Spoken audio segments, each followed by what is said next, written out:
നമസ്കാരം. കോട്ടയത്ത് നടന്ന ഇരട്ടക്കൊലപാതകത്തെ പറ്റിയാണ് മറ്റൊരു വീഡിയോ.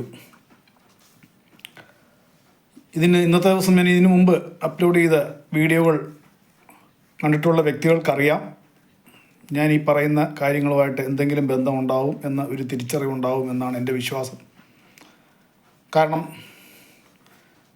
മരണപ്പെട്ട ഈ ദമ്പതികളെ എനിക്ക് വളരെ അടുത്തറിയാവുന്നതാണ്. അവരുടെ പ്രസ്ഥാനങ്ങളിൽ ജോലിയും കാര്യങ്ങളുമായിട്ട് ഞാൻ പോയിട്ടുണ്ട്, ചെയ്തിട്ടുമുണ്ട്. അല്ലാതെ തന്നെ ഞങ്ങളുടെ ഒരു ആത്മബന്ധം ഞങ്ങളുടെ ഉള്ളിൽ സൂക്ഷിക്കുന്ന ഒരു വ്യക്തിയായിരുന്നു. അദ്ദേഹമാണ് VVIP ആണ്. ഞാൻ അദ്ദേഹത്തിൻ്റെ മുന്നിൽ ഒന്നുമല്ല. എങ്കിലും എവിടെ വെച്ച് കണ്ടാലും എന്നെ കണ്ട് സംസാരിക്കുകയും എൻ്റെ ക്ഷേമങ്ങൾ അന്വേഷിക്കുകയും ചെയ്യുന്ന ഒരു വ്യക്തി തന്നെയാണ് ശ്രീ വിജയകുമാർ സാർ. ആദ്യം രാവിലെ ഞാൻ ശ്രീ ഡോക്ടർ മീര മാഡം മരണപ്പെട്ടു എന്നാണ് ഞാൻ അറിഞ്ഞത്. മരിച്ചു കിടക്കുകയാണ് എന്നാണ് ഞാൻ വിവരം അറിഞ്ഞത്. അതിൻ്റെ അടിസ്ഥാനത്തിലാണ് ഞാൻ ഓടി അങ്ങോട്ട് എത്താൻ കാരണം തന്നെ അതാണ്. കാരണം ഈ മാഡം ആണെങ്കിൽ മകനോട് അങ്ങേയറ്റം ഇഷ്ടമായിരുന്നു. മകനാണെങ്കിൽ ഒരു കല്യാണപ്രായത്തിൽ എത്തിയ ഒരു യുവാവായിരുന്നു. സമ്പൂർണ്ണ ആരോഗ്യവാനാണ്. സാറും ഈ പറഞ്ഞ പോലെ ഒരു 6 അടി ഉയരം ഉള്ളൊരു മനുഷ്യനാണ്. നല്ല ആരോഗ്യവാനാണ് സാറിനും. മകൻ ഒട്ടും മോശമല്ല. നല്ല ഹൈറ്റും വെയിറ്റും ഉള്ള ഒരു യുവാവ് തന്നെയായിരുന്നു. ആ മകനെന്ന് പറഞ്ഞാൽ മരണപ്പെട്ട മീര മാഡത്തിന് ജീവനായിരുന്നു. മകൻ്റെ മരണത്തിന് ശേഷം മാഡം അധികം വീട് വിട്ടിറങ്ങി ഞാൻ കണ്ടിട്ടില്ല. പ്രത്യേകിച്ച് ഒരു പൊതുപരിപാടികൾക്കൊന്നും അവർ പങ്കെടുക്കുകയോ മറ്റോ ഞാൻ കണ്ടിട്ടില്ല. ഉള്ള കാര്യം പറയാമല്ലോ. പോകുന്നുണ്ടായിരിക്കും, പക്ഷേ എൻ്റെ ശ്രദ്ധയിൽപ്പെട്ടിട്ടില്ല. അന്വേഷിച്ചപ്പം അവർ പോകാറില്ലെന്നൊക്കെയാണ് ഞാൻ അറിഞ്ഞത്. അവരോട് തന്നെ ഞാൻ ഒരിക്കലും ചോദിച്ചപ്പം ഇല്ല, ഞാൻ എങ്ങും പോകുന്നൊന്നുമില്ല എന്ന് തന്നെയാണ് അവർ പറഞ്ഞത്. അങ്ങനെ മകൻ്റെ മരണശേഷം മാനസികപരമായി അങ്ങേയറ്റം തകർന്നിരുന്ന ഒരു വ്യക്തിയാണ് മരണപ്പെട്ട ഡോക്ടർ മീര മാഡം. നമ്മൾ ഇന്നിപ്പോൾ ഫോട്ടോയിൽ കാണുന്ന പോലെ ഒന്നും അല്ലായിരുന്നു. മകനുണ്ടായിരുന്നപ്പോൾ നല്ല ആരോഗ്യവതിയായിരുന്നു. കണ്ടാൽ നല്ലൊരു ഐശ്വര്യമുള്ള ഒരു മിടുക്കി സ്ത്രീയായിരുന്നു. കണ്ടു കഴിഞ്ഞാൽ തന്നെ നല്ലൊരു രസമായിരുന്നു അവരെ കാണാൻ. മകൻ്റെ മരണത്തോടാണ് അവർ വല്ലാതെ തകർന്നു പോയത്. അപ്പോൾ അതുമായിട്ട് ബന്ധപ്പെട്ട് ചിലപ്പം സ്വമേധെ അവർ മരണപ്പെട്ടതായിരിക്കാം. ഇനി ഞാൻ ആർക്ക് വേണ്ടി ജീവിക്കണം, എന്തിനു വേണ്ടി ജീവിക്കണം എന്ന ഒരു തീരുമാനം കൈക്കൊണ്ടതായിരിക്കും. അല്ലെങ്കിലും ആത്മഹത്യ എന്ന് പറയുന്നത് പ്രത്യേകിച്ച് എഴുതി തിട്ടപ്പെടുത്തി തിരക്കഥ രചിച്ച് റിഹേഴ്സൽ നോക്കി ചെയ്യുന്ന കാര്യങ്ങളല്ല. പ്രത്യേക ഒരു മാനസിക സമ്മർദ്ദത്തിൽ മാക്സിമം ഒരു 60 സെക്കൻഡിനുള്ളിൽ എടുക്കുന്ന തീരുമാനങ്ങളാണ്. ആ തീരുമാനത്തിൻ്റെ അടിസ്ഥാനത്തിലാണ് 90% മരണങ്ങളും ആത്മഹത്യാ മരണങ്ങളും നടക്കുന്നത്. വളരെ 10% മാത്രമേ ഉള്ളൂ അതിൽ നിന്നും സെക്കൻഡ് കൊണ്ട് ഒരു തിരിച്ചറിവ് അല്ലെങ്കിൽ ബോധോദയം ഉണ്ടായി രക്ഷപ്പെട്ടു വരുന്ന കേസുകളും. അപ്പം മാഡം തന്നെ ആയിരിക്കും എന്ന് കരുതിയാണ് ഞാൻ അവിടെ ചെന്ന് കഴിഞ്ഞപ്പോഴാണ് രാവിലത്തെ എൻ്റെ വീഡിയോ കണ്ടാൽ അറിയാം. ഒരു പൂരത്തിനുള്ള ആളുണ്ട്. അതിനകത്ത് 90% TV ചാനലുകാർ, അല്ലാതെ ആ പരിസരവാസികൾ. പോരാത്തതിന് അതിൽ ശരിക്കും പറഞ്ഞാൽ അതിൽ ബസ് സർവീസ് ഉള്ളതല്ല. ആ റൂട്ടിൽ നമ്മൾ രാവിലെ കാണുമ്പോഴൊക്കെ ബസ് സർവീസ് ഉണ്ട്, അതിലേ ഉള്ളതല്ല. കാരണം പ്രധാനപ്പെട്ട റോഡ് പണി, ഓടയുടെ വർക്കും കലിങ്ങിൻ്റെ വർക്കൊക്കെ നടക്കുന്ന കാരണം ആ റൂട്ടിൽ ബസ്സുകൾ തിരിച്ചു വിട്ടിരിക്കുന്ന ആ പടിഞ്ഞാറ് മേലേക്ക് പോകുന്ന ആ മാർഗത്തിലേക്ക്, ആ വഴിയിലൂടെ കടന്നു പോകുന്ന, ആ വഴിയല്ല മറ്റൊരു വഴിയാണ്, അതിൽ കൂടെ കടന്നു പോകുന്ന ബസ്സുകൾ ഇതിലെ തിരിച്ചു വിട്ടിരിക്കുന്നതാണ്. അതുകൊണ്ടാണ് ആ വഴിക്ക് അത്രയ്ക്കും ബ്ലോക്ക് വന്നത്. അല്ലെങ്കിൽ ആ റോഡിൽ ബസ് സർവീസ് ഉള്ളതല്ല.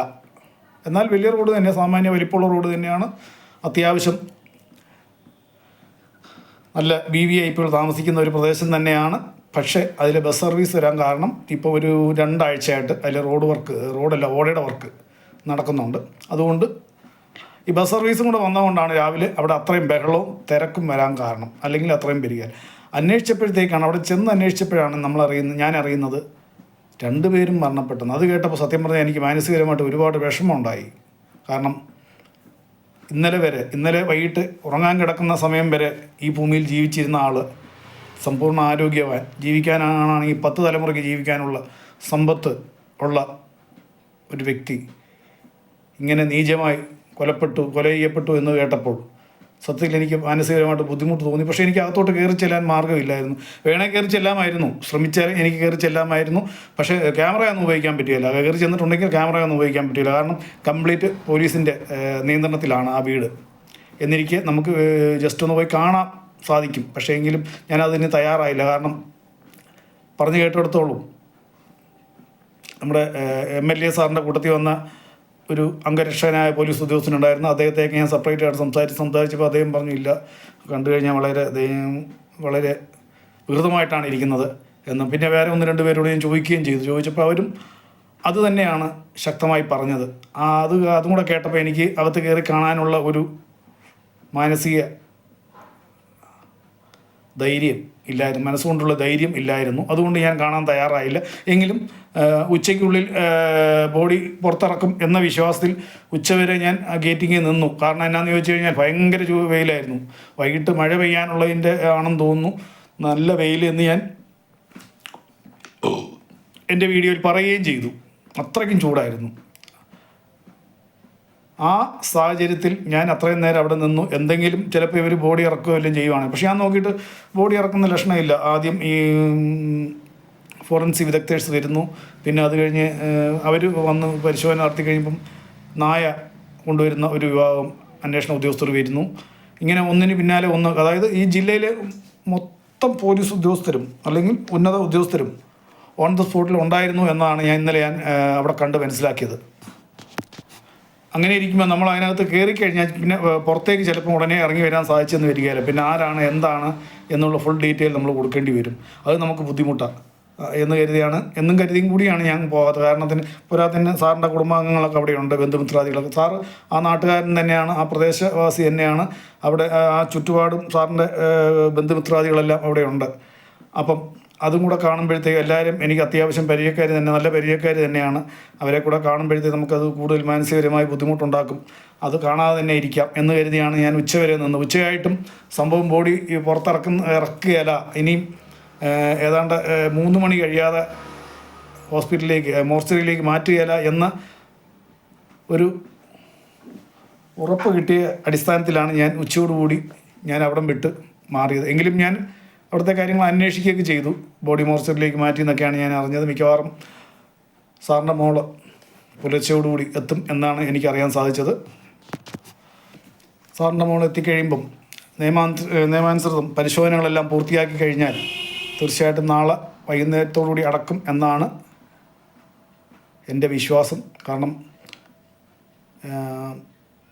മറ്റുള്ള നിയമ തടസ്സങ്ങളില്ലെങ്കിൽ, അതല്ല എന്തെങ്കിലും നിയമ തടസ്സങ്ങളുണ്ടെങ്കിൽ മാത്രമേ ഉള്ളൂ മറ്റന്നാളത്തേക്ക് മാറ്റുകയുള്ളൂ.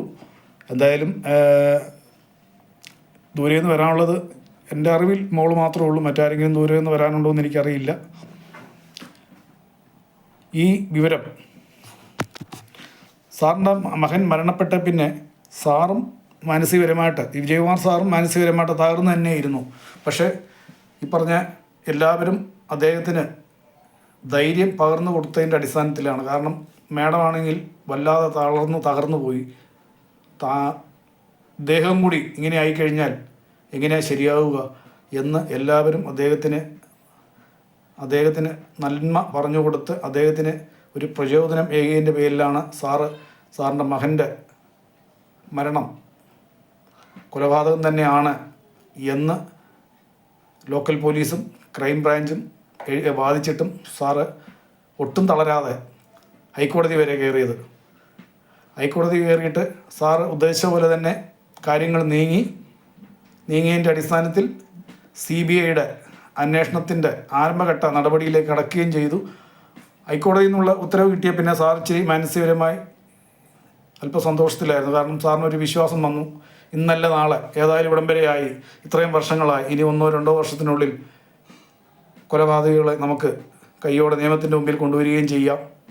സത്യം എന്തിനു വേണ്ടിയാണ് ചെയ്തത്, എന്താണ് ഇതിൻ്റെ പിന്നിൽ എന്ന ആ സത്യത്തെ നമുക്ക് ലോകത്തിൻ്റെ മുന്നിൽ വിളിച്ചു പറയുകയും ചെയ്യാം എന്ന ഒരു ആത്മധൈര്യം ഉണ്ടായിരുന്നു. കാരണം നമുക്ക് ഇത്രയും പണവും സമ്പത്തും പിടിപാടും ഉണ്ടായിട്ട് മകൻ്റെ കൊലപാതകം ഇതുവരെ കൊലപാതകമെന്ന് തെളിയിക്കാൻ നമ്മളെക്കൊണ്ട് സാധിച്ചിട്ടില്ല എന്ന ഒരു മാനസിക സമ്മർദ്ദം അദ്ദേഹത്തിന് വല്ലാതെ കീഴ്പ്പെടുത്തിയിരുന്നു.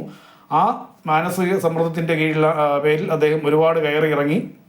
മുമ്പേ പറഞ്ഞ പോലെ മാധ്യമങ്ങൾ അല്ലെ അതിൻ്റെ നിയമ ഉപദേശകർ, ലീഗൽ അഡ്വൈസേഴ്സ് കുറേയെല്ലാം സഹായങ്ങൾ തേടി അതിനെന്താണ് ചെയ്യേണ്ടത്, എങ്ങനെയാണ് പോകേണ്ടത്, എല്ലാ രീതിയിലും സാർ മുൻകൈ എടുത്ത് ഈ 6 വർഷമായിട്ട്, 5 വർഷമായിട്ട്, ആദ്യത്തെ ലോക്കൽ പോലീസിൻ്റെ ഒക്കെ കഴിഞ്ഞ് അത് പിന്നെ ക്രൈം ബ്രാഞ്ചും കഴിഞ്ഞാണ് സാറ് ബാക്കിയുള്ള മാർഗത്തിലേക്ക് അന്വേഷിച്ചിറങ്ങുന്നത്. അങ്ങനെ ഏകദേശം 5 വർഷം ആകാറായി. ഈ 5 വർഷത്തിൻ്റെ ഇടയ്ക്കുള്ള കഠിനമായ പരിശ്രമത്തിൻ്റെ ഫലമായിട്ടാണ് ഹൈക്കോടതിയിൽ നിന്ന് അനുകൂലമായിട്ട് വിധി വന്നത്. ആ വിധി വന്ന പിന്നെ സാറിനൊരു അല്പം ഒരു ആശ്വാസം ഉണ്ടായി. കാരണം ഏതായാലും നമ്മൾ കഷ്ടപ്പെട്ടതിൻ്റെ ഫലം കിട്ടാൻ പോവുകയാണ്.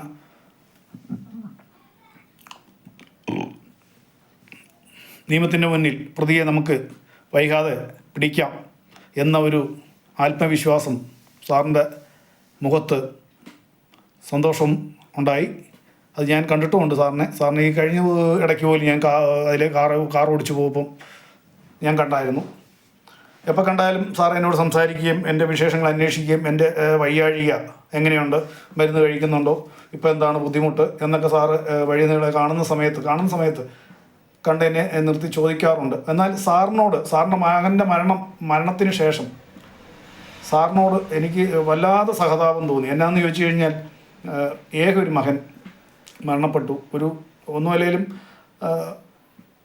ആ പ്രായത്തിൻ്റെ മരിച്ച ആ യുവാവിൻ്റെ ഏകദേശം അടുത്ത് പ്രായമുള്ള ഒരു മകൻ്റെ അപ്പനാണ് ഞാൻ. അപ്പോൾ പിന്നെ എനിക്ക് ആ ഒരു വിഷമം എനിക്ക് തിരിച്ചറിയാനുള്ള കഴിവൊക്കെ ഈശ്വരൻ തന്നിട്ടുണ്ട്. ആ ഒരു ഫീൽഡിൽ നിന്ന്, ആ ഒരു സൈഡിൽ നിന്നുകൊണ്ട് സാറിനെ ഞാൻ കാണുമ്പോൾ സാറിൻ്റെ സ്ഥാനത്ത് ആയിരുന്നെങ്കിൽ എന്തായിരിക്കും എന്ന മനോഭാവത്തിൽ ഞാൻ ചിന്തിച്ച് സാറിനോട് അങ്ങേയറ്റം സഹതാപമായിട്ട് എനിക്ക് സഹതാപം തോന്നിയിട്ടുണ്ട്.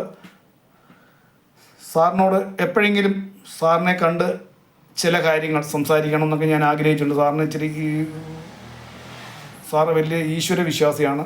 നല്ല നല്ല കാര്യങ്ങൾ പറയുകയും നമ്മൾ എന്തെങ്കിലും നല്ല കാര്യം പറഞ്ഞാൽ അത് സ്വീകരിക്കുകയും ചെയ്യുന്ന ഒരു വ്യക്തിയാണ്. അല്ലാതെ എനിക്ക് നീ പറഞ്ഞ് ഞാൻ കേൾക്കേണ്ട കാര്യമില്ല, നീ ആരാ എന്നൊരു മനോഭാവമൊന്നും വിജയകുമാർ സാറിനില്ല. എന്തെങ്കിലും നല്ല കാര്യം തോന്നി കഴിഞ്ഞാൽ തീർച്ചയായിട്ടും അദ്ദേഹം ഇരു കൈ നീട്ടി സ്വീകരിക്കുന്ന ഒരു വ്യക്തിയാണ്. എന്നെല്ലാം ഇരിക്കെ സാറിൻ്റെ അത്രത്തോളം സാറും ഞാനുമായിട്ട് ബന്ധം ഉണ്ടായിരുന്നു എന്നതാണ് ഞാൻ ഈ പറഞ്ഞതിൻ്റെ ആശയം. അല്ല മറ്റൊന്നുമല്ല. ഇതിനിടയ്ക്ക് ഈ ആസാമീസ് വർക്കർ വന്നു. അദ്ദേഹത്തെ ഞാൻ ഒരിക്കലെങ്ങാണ്ട് കണ്ടിട്ടുണ്ട് എന്നല്ലാതെ ഞാൻ അതിൽ കൂടുതൽ കണ്ടിട്ടില്ല. കാരണം ഞാൻ വെച്ചാൽ 2022 മെയ് മുതൽ 2023 ജൂൺ വരെ കാലത്തിൽ ഞാൻ ട്രീറ്റ്മെൻറ്റും കാര്യങ്ങളൊക്കെ ആയിട്ട് അധികം പുറത്തേക്കൊന്നും പോകാറുമില്ല. ആരെയും കാണാനോ അങ്ങനെ ഇറങ്ങി നടക്കുകയോ ചെയ്യുന്ന പരിപാടിയൊന്നുമില്ല. എനിക്ക് വയ്യാഴികയും സുഖമില്ലാതെ കിടപ്പിലായിരുന്നു. അപ്പം അതുമായിട്ട് ബന്ധപ്പെട്ട് ഈ കാലഘട്ടത്തിൽ ഞാൻ അധികം അങ്ങോട്ട് പോകാറുമില്ല, വരാറുമില്ല, ഇവരെ കണ്ടുമുട്ടിയിട്ടുമില്ല. എന്നാൽ ഈ 23 കാലഘട്ടത്താണ് ഈ ആസാമീസ് വന്ന് ജോലി ചെയ്തിരിക്കുന്നത്. അദ്ദേഹം ജോലി ചെയ്തിരിക്കുന്നത് നമ്മുടെ ഇവരുടെ ഇന്ദ്രപ്രസ്ഥം മണ്ഡപത്തിൽ, കല്യാണ മണ്ഡപത്തിലും അദ്ദേഹത്തിൻ്റെ ഭാര്യ എന്ന് പറഞ്ഞൊരു സ്ത്രീ ഇവിടെ സാറിൻ്റെ വീട്ടിലും സഹായിയായിട്ട്. വീടിൻ്റെ പുറകിൽ ഔട്ട് ഹൗസ് ഒരെണ്ണമുണ്ട്. ഔട്ട് ഹൗസിനോട് ആ വലിയൊരു പട്ടിക്കൂടിനോട് ചേർന്നാണ് ഒരു ഔട്ട് ഹൗസ്. അവിടെ ഈ രേവമ്മ എന്ന് പറയുന്ന ജീവനക്കാരി, നിത്യനെ പോയി വരുന്ന ജീവനക്കാരിയാണ്. അവർ ഈ കോട്ടയത്തിൻ്റെ തന്നെ പടിഞ്ഞാറ് മേഖലയായ നമ്മുടെ തിരുവാർപ്പ് പ്രദേശത്തുള്ളവരാണ്. വർഷങ്ങളായിട്ട് നിൽക്കുന്ന ഒരു ജീവനക്കാരിയാണ്. എനിക്ക് അവരുമായിട്ട് നല്ല പരിചയമുള്ളതാണ്. പക്ഷേ ഇന്നലെ കഴിഞ്ഞ ദിവസം രാത്രി ഈ കൊലപാതകം നടന്ന സമയത്ത് ഈ ഔട്ട് ഹൗസിൽ ഒരു അണ്ണനുണ്ടായിരുന്നു, ഒരു പ്രായമുള്ള ഒരു മനുഷ്യൻ, ഒരു വെളുത്ത പൊക്കം കുറഞ്ഞൊരു മനുഷ്യനാണ്. അദ്ദേഹത്തിന് നല്ല പ്രായമുണ്ട്. പക്ഷേ ആ മനുഷ്യൻ 2 ചെവിയും കേൾക്കുകയല്ല. അദ്ദേഹം ഒരു സഹായിയായിട്ട് ചെടികൾ നനയ്ക്കാനും പട്ടിക്ക് ഭക്ഷണം കൊടുക്കാനും അങ്ങനെയുള്ള ചെറിയ ചെറിയ പണികൾക്ക് വേണ്ടി ഇരിക്കുന്നതാണ്. അദ്ദേഹം കുറേ കാലമായി നിൽക്കാൻ തുടങ്ങിയിട്ട്. ഏതാണ്ട് ഇടയ്ക്ക് വെച്ച് അദ്ദേഹം ഒരു 6 മാസം പോവുകയോ മറ്റോ പണി നിർത്തി 2 വർഷം മുന്നേ അങ്ങാണ്ട് പണി നിർത്തി പോവുകയോ മറ്റോ ചെയ്തായിരുന്നു. പിന്നെ അത് കഴിഞ്ഞ് അദ്ദേഹം സ്വമേധയെ വന്നെന്നാണ് എനിക്കറിയാൻ സാധിച്ചത്. അങ്ങനെയാണ് സാർ എന്നോട് പറഞ്ഞത്. തെങ്കാശിക്കാരനോ മറ്റാണെന്ന് തോന്നുന്നു. ഈ സംഭവം എല്ലാം നടക്കുമ്പോൾ ആ മനുഷ്യനുണ്ട്. ഭാഗ്യത്തിന് ആ മനുഷ്യൻ പുറത്തിറങ്ങി വന്നിരുന്നെങ്കിൽ ഒരുപക്ഷെ അവനെയും കൂടെ തട്ടിയേനെ. അതല്ലെങ്കിൽ ചിലപ്പോൾ അവന് 2 ചെവിയും കേൾക്കുകയില്ലാത്തവനാണ്, അവനെങ്ങനെയും ജീവിച്ചു പൊക്കോട്ടെ, അവനിതൊന്നും അറിഞ്ഞിട്ടില്ല എന്ന ഒരു രീതിയിൽ ചിലപ്പോൾ ഇവർ വിട്ടയച്ച് പോയതാണോ എന്നറിയത്തില്ല. കാരണം ഈ ആസാമീസ് എന്ന് പറയുന്ന ആസാമീസാണ് യഥാർത്ഥ കൊലയാളി എന്നുണ്ടെങ്കിൽ അയാൾ ഇവിടെ 6-7 മാസം ഇവിടെ താമസിച്ചിട്ടുണ്ട്. ഈ ഔട്ട് ഹൗസിൽ താമസിച്ചിട്ടുണ്ട്. പകൽ അവിടെ ഹാളിൽ സെക്യൂരിറ്റി വർക്ക് ചെയ്യുക, വൈകിട്ട് ഇവിടെ വന്ന് താമസിക്കുക, അങ്ങനെയായിരുന്നല്ലോ. അപ്പം ആ കാലഘട്ടത്ത് ഇയാളെ അറിയുകയൊക്കെ ചെയ്യാം. ഈ മനുഷ്യൻ ഈ പ്രായമുള്ള ചെവി കേൾവിയില്ലാത്ത ഈ മനുഷ്യൻ എൻ്റെ അറിവിൽ തന്നെ 4-5 വർഷമായിട്ട് അവിടെ വർക്ക് ചെയ്യുന്നുണ്ട്. അപ്പോൾ അതിൻ്റെയൊക്കെ അടിസ്ഥാനത്തിൽ അയാൾ ഉപേക്ഷിച്ച് പോയതാണോ, ഇനിയിപ്പോൾ അദ്ദേഹത്തിന് ഈ പറഞ്ഞ പോലെ കേട്ടിട്ട് അല്ല, അയാൾ ഏതെങ്കിലും ഒരു ഗ്രഹപ്പഴിക്ക് അദ്ദേഹം കൂടെ കേട്ട് ആ ചെവി കേൾക്കാൻ മേലാത്ത മനുഷ്യൻ എഴുന്നേറ്റ് വരികയോ വല്ലതും ചെയ്തിരുന്നെങ്കിൽ ചിലപ്പം കഥ അവിടെ കൊണ്ട് കഴിഞ്ഞേന്. ഗ്രഹപ്പഴിക്ക് അയാൾ കയറി എന്താണ് ഈ സമയത്ത് ഈ നേരത്തെ ഒരു വെട്ടം, ഇതിനകത്തൊരു വെട്ടം, അല്ല മൂത്രം ഒഴിക്കാനും മറ്റും എഴുന്നേറ്റ് നോക്കുന്ന സമയത്ത് ചിലപ്പം എന്താണ് ഇവിടെ ഭയങ്കര വെട്ടം, എന്തോ ഒരു ആളനക്കം കേൾക്കുന്നുണ്ടല്ലോ എന്നങ്ങനെ അയാൾ എത്തി വലിഞ്ഞ് നോക്കിയിട്ടുണ്ടെങ്കിൽ തീർച്ചയായിട്ടും അയാളെ കൂടെ തട്ടിയേനെ, അതിനകത്ത് ഒരു സംശയമില്ല. കാരണം ആ സമയത്ത് ഏത് തെളിവ് കണ്ടാലും ആ തെളിവില്ലായ്മ ചെയ്യുക എന്നുള്ളതാണ് ഇത്തരം പരിപാടികൾ ചെയ്യുന്നവരുടെ ലക്ഷ്യം. അവിടെ അതിനകത്ത് അവരുടെ പ്രായവും അല്ലെങ്കിൽ അവരുടെ കുട്ടികളാണേലും ശരി മുതിർന്നവരാണേലും ശരി അവരൊന്നും നോക്കാറില്ല. അത്തരം സ്വഭാവക്കാരാണല്ലോ ഇത് ചെയ്യുന്നത്. എന്തായാലും ആ മനുഷ്യൻ്റെ ആയുസ് ഇച്ചിരി കൂടുതലാണ്, അതുകൊണ്ട് അദ്ദേഹത്തിനൊന്നും സംഭവിക്കാതിരിക്കട്ടെ എന്ന് നമുക്ക് പ്രാർത്ഥിക്കാം. സാറിനെ പറ്റിയുള്ള അല്ലെങ്കിൽ ഈ കൊലപാതകമായിട്ട് പറ്റിയുള്ള വിവരങ്ങൾ അടുത്ത ദിവസങ്ങളിൽ തന്നെ എനിക്ക് ലഭിക്കുന്ന വിവരങ്ങൾ ഞാൻ എൻ്റെ പ്രേക്ഷകരെ അറിയിക്കുന്നതായിരിക്കും. എൻ്റെ ചാനൽ പരിപാടി ഇഷ്ടപ്പെടുന്ന പ്രേക്ഷകർ ലൈക്ക് ചെയ്യുക, ഷെയർ ചെയ്യുക, സബ്സ്ക്രൈബ് ചെയ്യുക. നന്ദി, നമസ്കാരം.